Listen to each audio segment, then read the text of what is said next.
it all! Kill it! Kill the actors! No! Don't!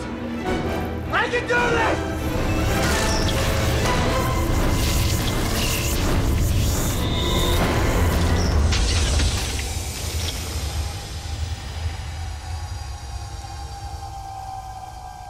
Mr. Stark!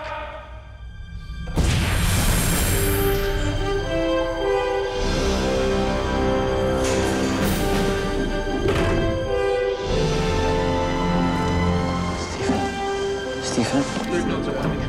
Son of a did it. I did it. Yeah. I think we did it. How do you feel? Taller. It's about a guy who's just a good man. It's about a guy who does the right thing because it's the right thing to do. And he just so happened to live in a time when everyone was fighting the Nazis. And it could be then, it could be now. It's just a guy who stands up for what's right. It's not necessarily about pro-America, it's about pro-good. Well, I think, firstly, this film absolutely retains the original ideas of what the comic book was about. However, I think it goes a step further to focus more on the ideas of what happens when presented with of temptation in terms of the blue serum representing uber success, becoming the perfect form of ourselves, and therefore what we do with that. Do we choose to abuse that power, or are we able to keep hold of that integrity and the values that got us into the position in the first place? You know, the character has evolved in the comic books over the last, you know, sort of decades and so on, but at the same time, no one forgets the origins, and you have to, if you're introducing a character from the first time, you have to introduce the origins. I think what's going to be interesting to see what happens to Captain America and the Avengers in present time and how he's portrayed that way and what happens. But in this film, it was important to introduce him, you know, the proper way, and this is the proper way. This is how he was created.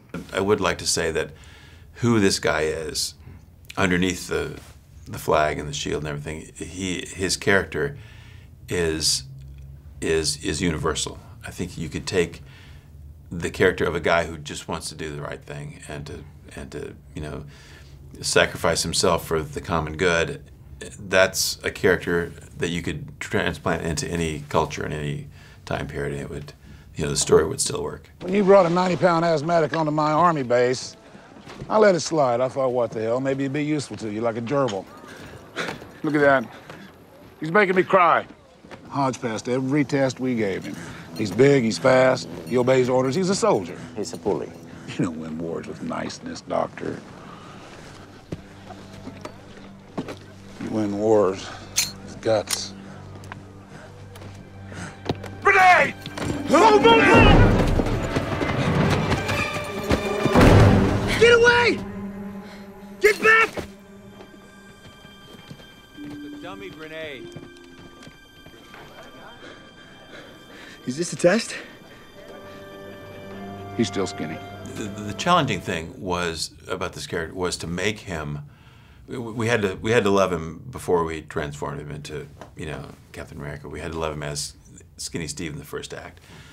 The challenge was that he needed to maintain that sense of who he really is throughout. And there was once a scene in the picture where he abuses his power. You know, where he's been bullied all his life, and suddenly he's given this gift, and he abuses it. He beats a bunch of guys up who are sort of taunting him, and we realized immediately that that's not who this guy is. He would not do that. You know, he's not. There's something about this guy that's very earnest and straightforward, and he's not cynical.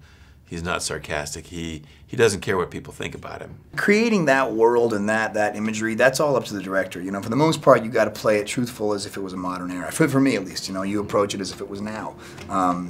As far as the 1940s look is concerned, that's up to the director and the DP and, you know, the production designer, and they did a great job of creating that environment. On the script, she was someone who seemed to be very strong-willed and incredibly capable of looking after herself, and had a strong sense of duty and purpose.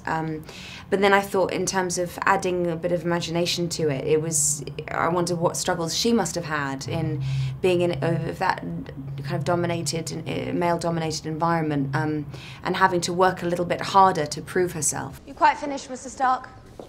Sure, the captain has some unfinished business. What do you think?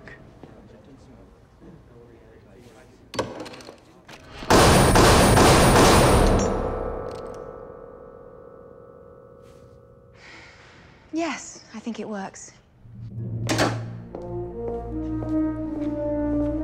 In the beginning, he kind of takes care of me. It's, you know, it's like the big brother, little brother. It's like, you know, Winnie the Pooh and Piglet. They're just kind of like, they look after each other. And then throughout the film, it kind of shifts. All of a sudden, I start looking after him. Bucky has to kind of step aside and let, you know, let him be who he is. But at the same time, you know, just when that happens and you're very protective of somebody and you've seen that person be, you know, sick and weak and, you know, you don't want anything to happen to them, it's kind of hard sometimes to step back. And then at the same time, there's a certain kind of, I think, natural animosity about the fact that it's like, you know, hey, I've been over there fighting all this time and suddenly you come in here and you know, you pull off a mission and now suddenly you're just like this guy.